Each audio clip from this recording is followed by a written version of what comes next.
اوکاڑا میں ایسی بہت سی تاریخی عمارتیں ہیں جنہیں ثقافتی ورثے کا حصہ بنا کر محفوظ رکھا جا سکتا تھا، تاہم اداروں کی نااہلی اور لاپرواہی کے باعث متعدد تاریخی عمارتیں مہدوم ہو چکی ہیں۔ اس کی بڑی وجہ یہ ہے کہ ان عمارتوں میں سے ایک عمارت نولکھی کوٹھی جو آج بھی اوکاڑا میں موجود ہے لیکن کھنڈرات کا منظر پیش کر رہی ہے، کسی زمانے میں اوکاڑا میں یہ ایک ریاستی محل کا درجہ رکھتی تھی۔ آج ہم جانیں گے اوکاڑا کی اس تاریخی نولکھی کوٹھی کے حوالے سے یہ کس نے بنائی، اس میں کون کون رہائش پذیر رہا اور آج یہ کس حالت میں ہے۔ نولکھی کوٹھی اوکاڑا شہر سے چند کلومیٹر دور ستگرہ روڈ پر گاؤں 34/2 آر کے قریب واقع ہے۔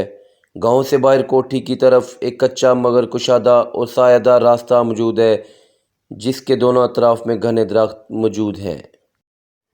انگریزوں نے 1912 میں جب نہر لوہر دوآب کو رواں دواں کیا تو 1913-14 کی پہلی آباد کاری میں لارڈ کول نے اوکاڑا شہر کے شمال کی طرف 6 کلومیٹر کے فاصلے پر 9000 ایکڑ جنگل کو آباد کیا۔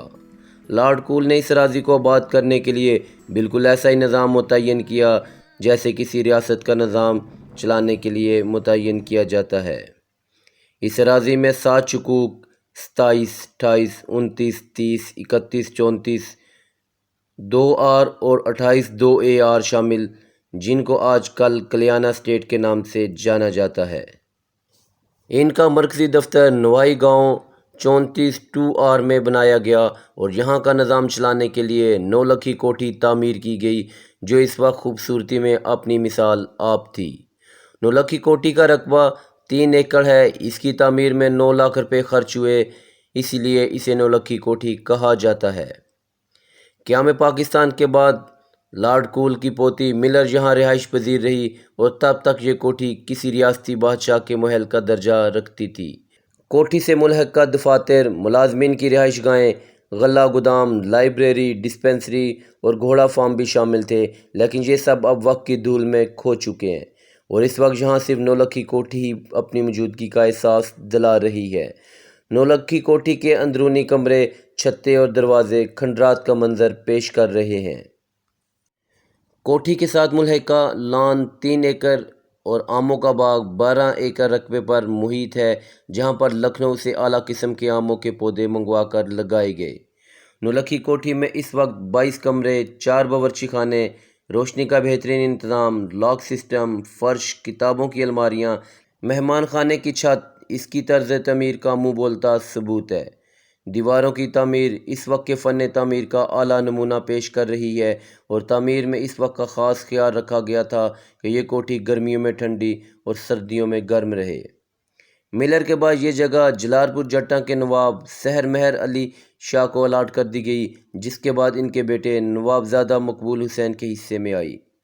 اس کے بعد 2014 تک نواب شمس حیدر یہاں مقیم رہے، لیکن عدالتی حکم کے باعث وہ یہاں سے کوچ کر گئے اور جاتے ہوئے اس کوٹھی کے تمام نادر و نایاب سامان اپنے ساتھ لے گئے اور اب یہ صرف ایک خستہ حال خالی عمارت رہ گئی ہے۔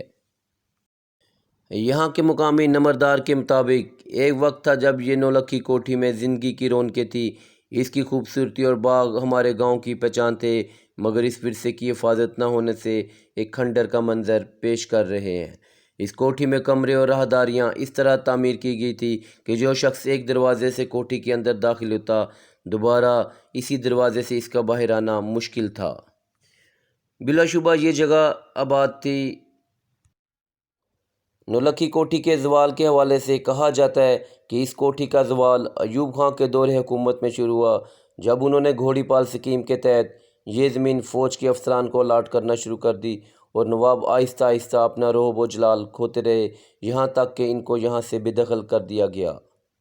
نولکھی کوٹھی کے قریب ریونیو ریکارڈ اور غلہ گودام کا ریکارڈ مرتب کرنے کے لیے 2 کوٹھیاں اور بھی تھیں جو کہ وقت کے ساتھ ساتھ بالکل مہدوم ہو چکی ہیں۔